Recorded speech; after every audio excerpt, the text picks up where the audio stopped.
Terima kasih sudah memilih channel ini dan jangan lupa bro klik subscribe karena subscribe itu gratis. Dengan subscribe Anda mendukung channel ini untuk terus berbagi informasi, motivasi, dan bisnis. So, action now. Halo sahabat Action, salam Action kayak bersama. Hari ini saya akan sharingkan sama Anda satu ilmu yang luar biasa tentang properti. Ya, untuk teman-teman yang belum punya rumah atau yang sedang mau beli rumah atau sedang membangun rumah, Anda perhatikan salah satu video ini nanti pasti sangat bermanfaat sekali. Oke? Jangan lupa di subscribe ya, subscribe dan klik tombol lonceng karena saya sering nanti posting-posting tentang ilmu-ilmu yang bermanfaat.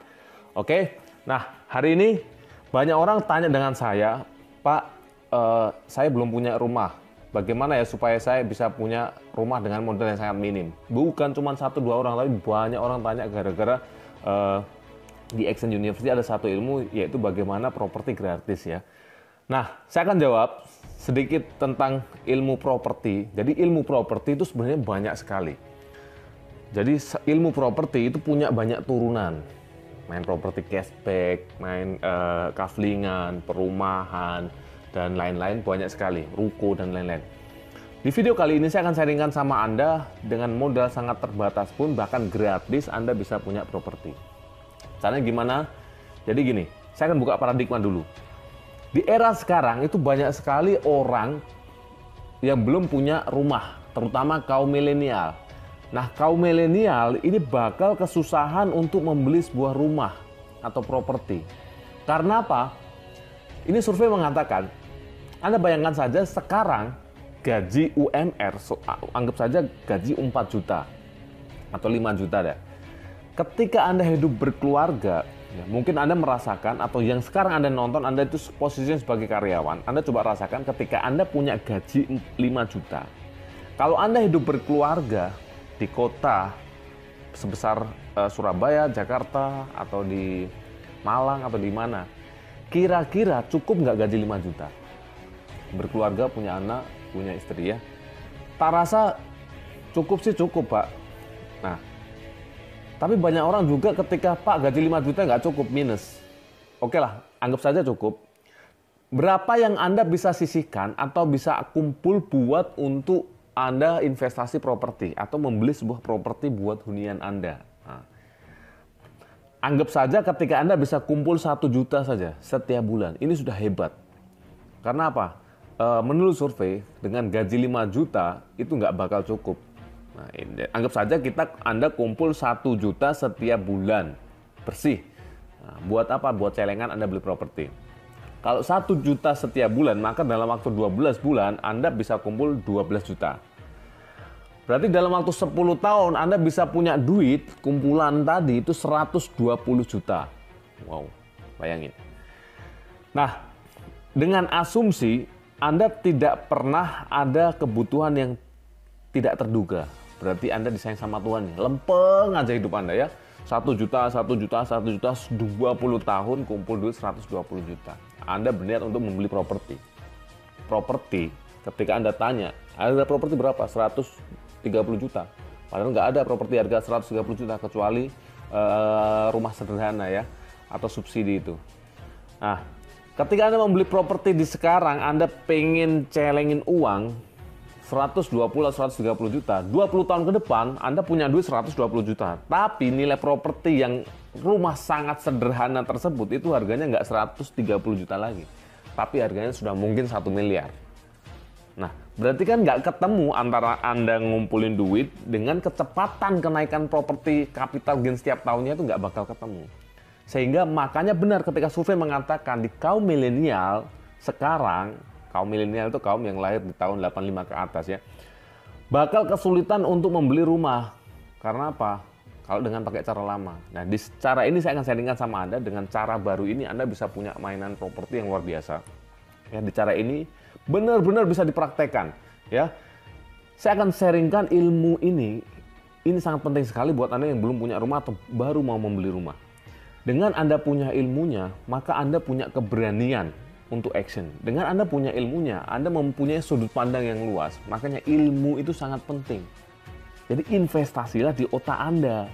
banyak orang itu mempunyai mental miskin, bukan orang miskin, tapi mental miskin. Apa itu mental miskin? Mereka tidak berani berinvestasi di otak mereka, di buku kah, di seminar kah, di apapun itu Anda privat dengan orang. Nah, ketika Anda punya ilmunya, itu akan merubah semua sudut pandang Anda. Contohnya kita dulu, yang Anda mungkin nggak berani bermainan properti, dengan punya ilmunya, Anda jadi paham mainan properti itu seperti apa. Sehingga semakin Anda paham, semakin Anda punya keberanian untuk action. Oke, di video kali ini saya akan bahas turunan properti, bagaimana kita main kaflingan, ya. Dan ini Anda bisa terapkan, Anda bisa punya rumah secara modal sangat minim, bahkan gratis. Oke, jangan lupa subscribe dulu dan aktifkan tombol lonceng. Oke, berarti kalau kita kumpulin duit, nggak benar dong? Yes. Kalau Anda beli properti dengan cara kumpul duit, itu Anda cara yang salah. Lupa, berarti kita cara seperti itu salah. Kalau kita bayar DP, terus kita nyicil propertinya seperti apa? Nah, kalau Anda punya uang buat DP, ya kalau Anda sesuai dengan kapasitas Anda, ya silakan. Tapi kalau menurut saya Anda DP pun salah. Kenapa kok bisa salah? Saya akan sharingkan satu ilmu ya. Di sini Anda benar-benar bisa punya properti. Jadi dengan punya ilmunya dulu, ini Anda penting ini. Anda punya ilmunya, Anda akan mempunyai sudut pandang yang berbeda. Perhatikan. Contohnya ya, ada satu orang nih ditanya, kamu mau nggak beli properti ini? Harganya 500 juta. Perhatikan, ada satu orang ditanya, ya, harga properti 500 juta. Si A. Harga properti 500 juta. Ketika Anda beli, maka Anda harus DP 150 juta. 30%. Ketika Anda DP 150 juta, berarti sisa KPR Anda ada 350 juta. Sisa KPR-nya 350 juta. Dicicil 10 tahun, cicilan 3,5 juta setiap bulan. Ya, kurang lebih segitu. Nah, Anda bayangkan, pertama Anda harus menyediakan uang DP sebesar 150 juta. Tuh. Kalau Anda bisa ngumpulin tadi 1 juta saja setiap bulan, Anda berarti nunggu 10 tahun baru kumpul 120 juta. Kalau Anda ngumpulin 150 juta, Anda bisa bayangkan berapa lama, dan properti nggak akan ketemu. Nah, ini DP. Kalau seumpama kita punya DP, oke lah. Kalau Anda punya duit 150 juta dan Anda masukkan buat DP rumah, anggap saja Anda duit ini warisan lah. Ya. Dapat 150 juta Anda belikan DP jebret. Maka sisa yang Anda harus KPR kan 350. Bayangkan, duit Anda habis, Anda masih harus nyicil 3,5 juta setiap bulan. Anggap saja Anda gaji 5 juta, kurangin 3,5 juta buat cicilan properti. Berarti masih ada sisa 1,5 juta per bulan. Makan Anda ikut siapa? Pulsa Anda ikut siapa? Istri Anda kalau mau keluar-keluar beli baju ikut siapa? Nah, ini cara seperti ini yang banyak merusak, ya, generasi milenial kita yang mereka terlanjur beli rumah, tapi dipaksa sudah nggak punya duit, memaksa untuk beli rumah. Nah, cara gimana? Ini ada cara yang salah menurut saya. Ada satu cara yang akan saya sharingkan sama Anda. Bagaimana di cara ini nanti Anda bisa punya properti dengan modal sangat minim sekali atau bahkan bisa gratis. Saya akan jelaskan satu ilmu turunan properti ini, tapi powerful sekali. Kalau Anda praktek bener nih, Anda bisa punya rumah di mana-mana. Karena saya praktekkan dan banyak teman-teman Action University praktekkan. Oke, nah caranya seperti apa? Sekarang perhatikan ya. Cara pertama Anda masih ingat tadi ya? Nah, sekarang kita perhatikan. Jadi waktu itu, aturan pertama ketika Anda pengen memiliki properti dengan tanpa duit, atau bahkan bisa gratis, atau dengan murah sekalipun. Aturan pertama adalah jangan pernah mencintai propertinya. Ingat, itu paling penting sekali. Kalau Anda main properti, satu ini paling penting. Jangan pernah cinta dengan propertinya. Ingat, jangan pernah cinta. Loh, kenapa Pak kita nggak boleh mencintai properti? Kan properti mau kita tempatin dan lain-lain. Perhatikan. Kalau Anda cinta dengan propertinya, berarti ada emotional attachment dengan properti yang Anda inginkan.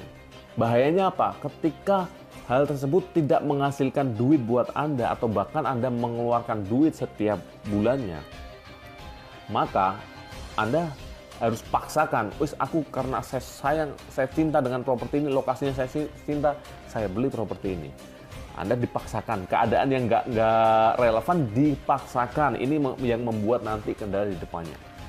Jadi karena kita tidak mencintai propertinya, maka tidak ada emotional attachment dengan properti ini. Karena niat kita adalah kita investasikan, kita ambil keuntungannya, setelah itu ya Anda bisa beli properti yang untuk Anda tinggalin dengan Anda mencintainya. Dan boleh Pak Anda mencintai propertinya kalau Anda benar-benar punya duit cash, yang itu duit Anda banyak sekali dan Anda bisa beli properti itu cash dan itu tidak mengganggu keuangan Anda. Tapi kalau uang Anda masih sedikit dan Anda belum mampu untuk membelinya, maka jangan pernah cintai propertinya. Oke? Nah, di cara berikutnya saya akan sharingkan seperti ini. Bentar. Oke? Nah, caranya seperti ini. Jadi waktu itu saya ceritakan sama Anda, ada satu kafling nih, ada satu kafling. Satu kafling ini dia dijual sama saya, itu harga kurang lebih sekitar 80 juta. Jadi ada satu kafling, ini jual sama saya itu 80 juta. Saya lihat pertama, banyak kafling, cuman yang singkat kata saya dealkan satu kafling ini ya. Jadi Anda harus cari-cari banyak kafling. Kafling itu tanah ya. Syaratnya apa Pak? Kafling itu harus sudah bersertifikat. Nah, Pak, sekarang itu kebanyakan induk. Yes, ini susah, tapi tidak mustahil. Kalau Anda menemukan, maka itu kue. Ya. Jadi waktu itu ada satu kafling yang saya putuskan karena harganya 80 juta, tempatnya pun kurang bagus menurut saya, nggak bagus. Ya, lokasinya kurang bagus. Tapi di situ satu kesimpulannya adalah pertama dia sudah sertifikat atau SHM. Dengan luasan kurang lebih sekitar 8 kali 15 ya, 8 kali 15 sudah sertifikat. Terus yang kedua, tanah ini sudah kering. Jadi di sertifikat sudah dicantumkan bahwa ini bukan sawah, ini memang pekarangan. Nah, pekarangan. Oke. Yang ketiga, jalan depannya itu ada jalan kurang lebih sekitar 5 meter. Maka tiga hal ini yang membuat saya memutuskan, walaupun di area sekitar segitu itu lokasinya jelek. Perhatikan, karena saya tidak cinta propertinya, saya hanya melihat pertama sertifikat nggak? Oke, sertifikat. Lanjut ke langkah kedua yaitu jalannya berapa meter? 5 meter. Oke, siap. Terus yang ketiga, sudah pekarangan, berarti sudah siap langsung bangun. Nah, ketika kita sudah clear dapat tanah seperti ini, Pak, kalau kita nggak dapat tanah seperti itu seperti apa? Cari sampai dapat. Pak, itu susah. Susah belum tentu mustahil. Perhatikan, cari sampai dapat, pasti dapat. Dan saya sudah sering dapatkan seperti ini. Ya memang Anda carinya harus nggak boleh cari biasanya tanah seperti ini letaknya di pelosok-pelosok, di desa-desa gitu. Tapi ketika Anda dapat, maka itu kue yang renyah sekali untuk Anda kunyah nantinya. Nah, kita eksekusinya seperti ini. Ketika ada tanah, ini tadi tanahnya harganya 80 juta. Nah, ya kan? Maka saya datengin orangnya. Saya nego. Nanti Anda praktekkan, Anda bisa nego. Di Accent University, saya sering sharingkan sama teman-teman bahwa ketika Anda memulai sesuatu, negosiasi kah, kerjasama dengan orang, berbisnis, Anda selalu tekankan satu ini. Saya belajar banyak itu dari Jenderal Perang Sun Tzu, asal Cina, dari Cina ya. Jenderal ini luar biasa sekali, Anda bisa lihat bukunya. Nah, dia mengatakan bahwa 1000 kali berperang, 1000 kali menang. Anda bayangkan, 1000 kali perang, 1000 kali menang. Berarti probabilitas keuntungannya, probabilitas kemenangannya 100%. Karena apa? Karena tahu ilmunya. Nah, berarti penting nggak ilmu? Sangat penting sekali. Jenderal Sun Tzu mengatakan bahwa ada satu yang saya sampai detik ini selalu pakai di negosiasi apapun, di sistem apapun, di bisnis apapun, di kondisi apapun. Ketika saya pakai strateginya Jenderal Sun Tzu ini, kita akan menang terus. Caranya seperti apa? Silaukan musuh Anda, maka Anda akan menang. Jadi banyak strategi yang Jenderal Sun Tzu pakai, tapi satu ini yang paling menancap di otak saya bahwa silaukan musuh Anda, maka Anda akan menang. Nah, silaukan, berarti seperti apa silaukan? Jadi kalau Anda mau kerjasama dengan orang, itu win-win. Win kan ke orang dulu, baru win ke Anda. Kebanyakan orang luar sana, mereka kerjasama dengan orang adalah win-win. Berarti win ke saya dulu, baru win ke orang lain. Ini salah. Kalau di Indra Sun Tzu mengatakan ada silaukan musuh Anda, berarti apa? Menangkan dia, kayakan dia, maka Anda akan kaya. Senangkan dia, Anda akan senang. Paham ya? Jadi win-win. Nah, strategi win-win ini seperti apa? Perhatikan. Jadi Bapak itu beli harga kafling, Bapak itu jual sama saya harga kafling harga 80 juta. Oke, 80 juta, saya ngomong sama bapaknya, Pak, Bapak jual kafling harga 80 juta. Lokasinya kurang strategis. Ya, jalannya pun masih jalan makadam, jadi jalannya itu masih belum ada aspal dan lain-lain, belum, masih makadam, belum dipaving waktu itu ya. Nah, ketika itu saya negosiasi, saya tanya dulu, Bapak jual properti itu kebutuhannya apa? Nah, Anda tanya dulu, kebutuhannya ternyata sangat mendesak sekali, baru saya closing seperti ini. Pak, mau nggak properti itu ya Bapak tawarkan ke saya harga 80 juta. Dia suruh saya nawar. Saya tawar, oke Pak, tak beli harga 100 juta. Ya, tak beli harga 100 juta, tapi dengan syarat win-win. Perhatikan ya, saya beli harga 100. Jadi saya nawarnya nggak 80 juta, tapi saya tawar 100 juta. Ketika saya beli harga 100 juta, tapi saya minta syarat. Saya minta waktu itu saya minta waktu 6-7 bulan. Perhatikan. Jadi harganya saya naikkan jadi 100 juta, tapi saya minta waktu 6 bulan. Perhatikan. Nah, ketika saya punya waktu 6 bulan di sana, nah, bapaknya setuju, maka yang pertama Anda harus pegang adalah surat kuasa jual. Yang kedua, surat kuasa mengelola. Lupa, ada nggak orang yang pengen beli tanah dengan sistem seperti ini dibayar mundur? Ada, banyak. Karena apa? Caranya Anda winkan orang lain dulu. Contohnya seperti apa tadi. Dia tawarkan 80 juta, kita beli harga 100 juta dengan syarat minta waktu 6 bulan. Nah, Pak, kalau nggak mau, cari yang mau. Kalau nggak mau terus Pak, maka pakai jurus terakhir. Ini yang dulu saya pakai. Tak naikkan harga 100 juta, saya minta waktu 6 bulan. Kalau sampai 6 bulan itu bangunan sudah jadi dan properti tidak ada uang yang saya kasih sama Anda, maka rumah itu, bangunan itu milik kamu. Nah, kira-kira dengan cara seperti ini orang mau nggak? Sangat mau, nggak mungkin mau. Nah, perhatikan. Ketika mereka sudah mau, ketika Bapak ini sudah mau, saya ajukan namanya KPR pembangunan. Jadi saya ajukan KPR pembangunan. Di mana KPR pembangunan? Di Bank BRI, ya, di Bank BRI. Ada juga waktu itu saya ajukan di KPR Pembangunan Bank BRI sama kredit jasa gria di Bank BTN. Jadi apa itu KPR pembangunan?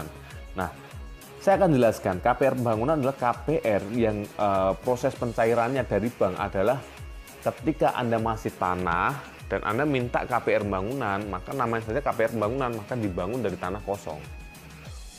Kalau Anda KPR murni, jadi KPR itu ada dua, KPR pembangunan sama KPR murni. KPR murni itu rumah harus jadi dulu 100%, baru Anda KPR kan.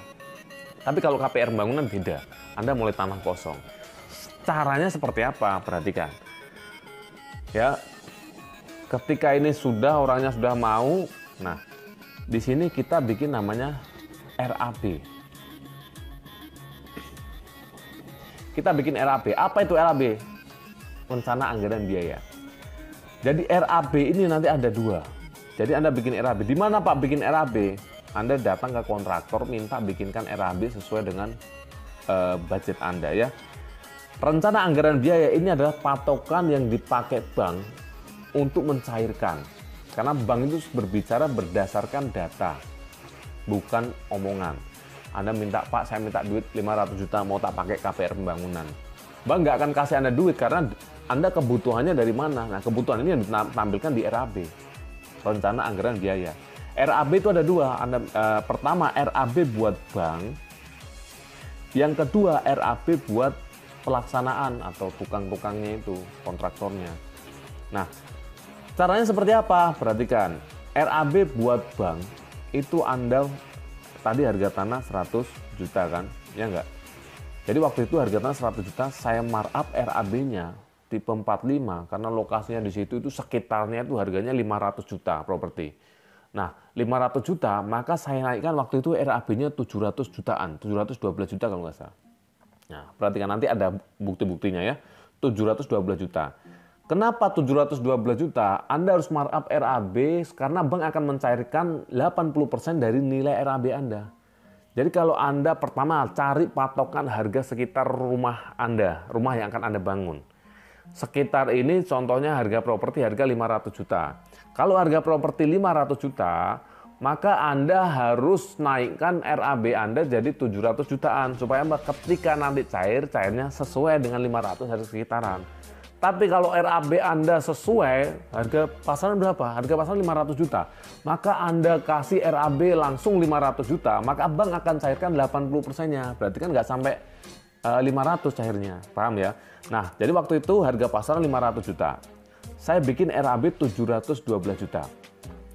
Nah, 700 juta itu nanti akhirnya disetujui sama bank dengan harga 500 sekian juta.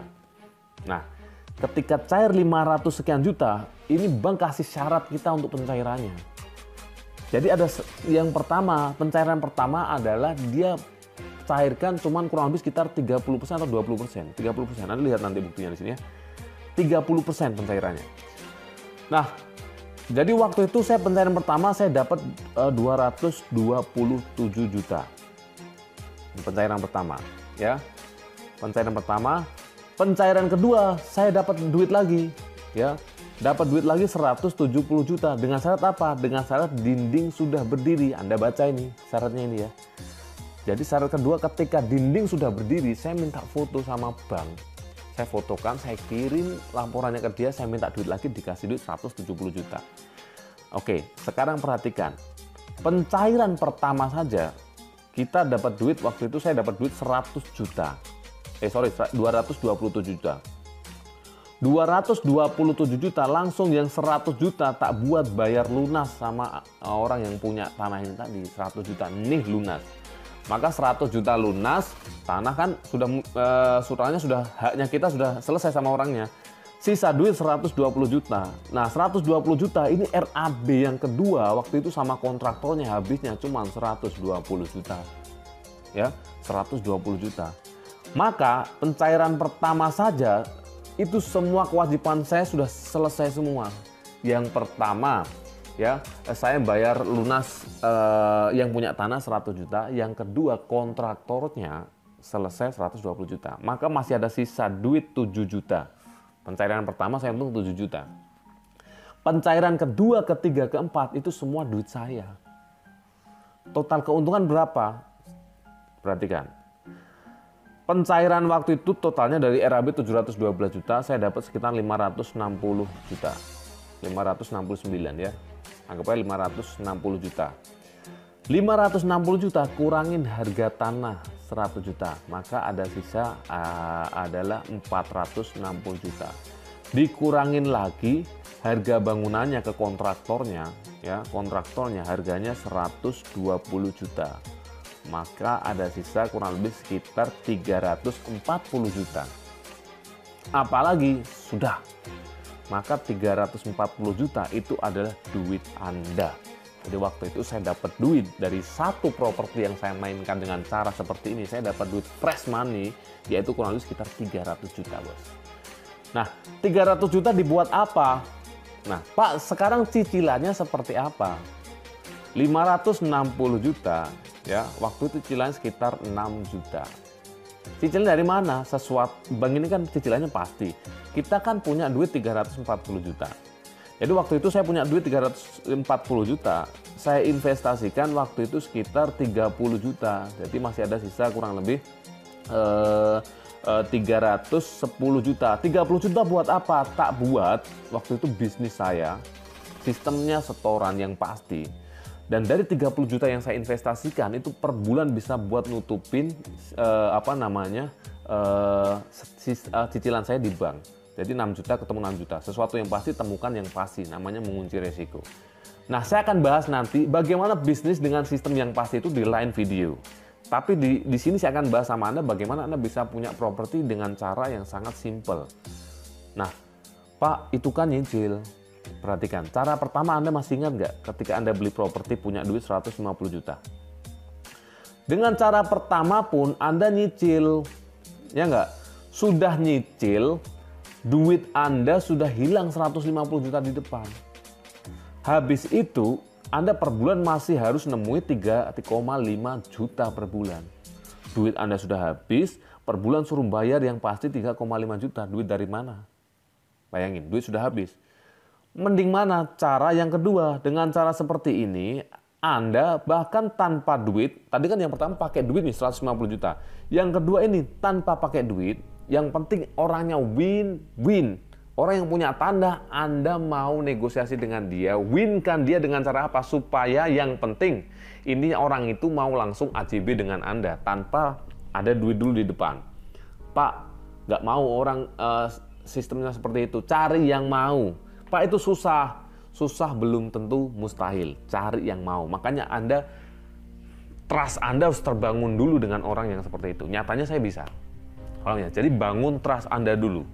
Gimana soalnya orang itu trust dengan Anda, percaya dengan Anda. Dengan cara kedua, Anda bisa punya duit itu, bayangin loh. Nggak pakai modal, punya duit 340 juta.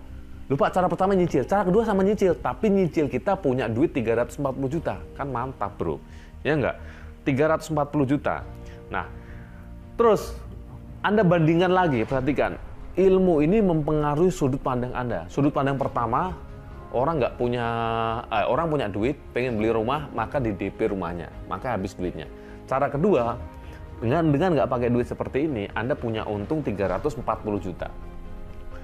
Perhatikan sudut pandang yang ketiga. Anda bandingkan ketika Anda beli rumah di developer A, di perumahan A, maka ketika Anda rumahnya harganya 560 juta, kira-kira Anda bisa dikasih duit nggak sama developernya 360 juta?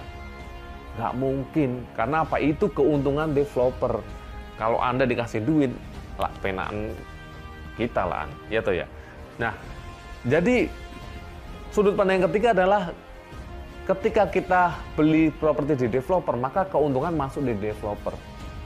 Anggap saja kita itu developernya sendiri, sehingga apa? Kita punya rumah, tapi dengan budget yang sangat minim, bahkan kita punya cashback atau duit di depan tuh 340 juta.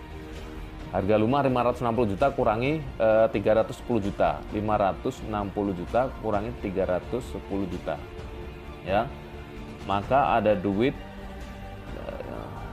Nah, berarti totalnya sebenarnya Anda cuma membeli rumah harga 250 juta.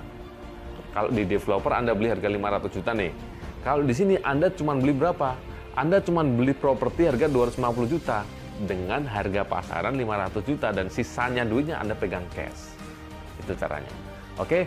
Nah, terus duitnya dipakai apa? Nah, di next video saya akan coba terangkan sama Anda bagaimana mengelola duit 300 juta. Ini bisa Anda ternak, bisa buat mainan kaflingan lagi, beli mobil gratis, terus banyak macam-macam bisnis. Saya akan jelaskan nanti tentang bagaimana bisnis. Nah, lebih detailnya sebenarnya Anda bisa ikut di salah satu seminar saya. Di situ saya bahas detail tentang ilmu banyak hal, mulai bisnis, kartu kredit, emas, properti, ternak duit, belanja gratis, umroh gratis, keluar negeri gratis, liburan gratis, apalagi banyak hal di Action University yang kita sharingkan sama Anda. Dengan Anda punya banyak informasi seperti ini, Anda punya banyak ilmu untuk mengambil keputusan kemana Anda pengen ambil. Orang tidak punya ilmunya, mereka buta. Karena apa? Mau main bisnis, nggak punya ilmu bisnis, jadi bisnis beresiko besar. Mau main properti, nggak punya ilmu properti, ya nggak berani main properti. Kenapa? Resikonya besar. Nah, gimana ya caranya belanja gratis seumur hidup? Nggak masuk akal. Sebenarnya akal Anda yang belum masuk. Di Action University sudah banyak membuktikan ketika Anda praktek ilmu seperti ini, maka Anda bisa punya jalan-jalan ke luar negeri gratis, bisa belanja seumur hidup gratis, dan lain-lain. Ingat, dengan Anda menguasai banyak hal, menguasai ilmunya, itu akan membuka tirai kegelapan yang ada di depan mata Anda. Dengan Anda punya ilmunya, maka sesuatu yang awal mula beresiko bisa jadi tidak beresiko karena Anda tahu ilmunya. Perhatikan. Jadi betapa pentingnya ilmunya. Nah, maka jangan lupa subscribe video saya akan bagi-bagikan video-video penting seperti ini, teknis seperti ini. Dan kalau Anda punya waktu luang, Anda mending ikut seminar di kelas saya. Di sana akan saya bongkar secara detail, saya mulai A sampai Z. Bahkan ketika Anda masuk di komunitas kita, itu ada program 2 miliar dan lain-lain. Di situ Anda sudah masuk di komunitas yang benar, Anda masuk di keluarga yang benar, di situ kita sama-sama action. Jadi Anda langsung saya bimbing, Anda langsung punya monitoring shift dan lain-lain banyak hal intinya. Oke, mungkin sementara itu saja. Jangan lupa di subscribe dan ketik tombol lonceng itu. Dan Anda tunggu video-video berikutnya, saya akan sharingkan ilmu-ilmu banyak hal nantinya. Oke, sekian dari saya, salam action kaya bersama.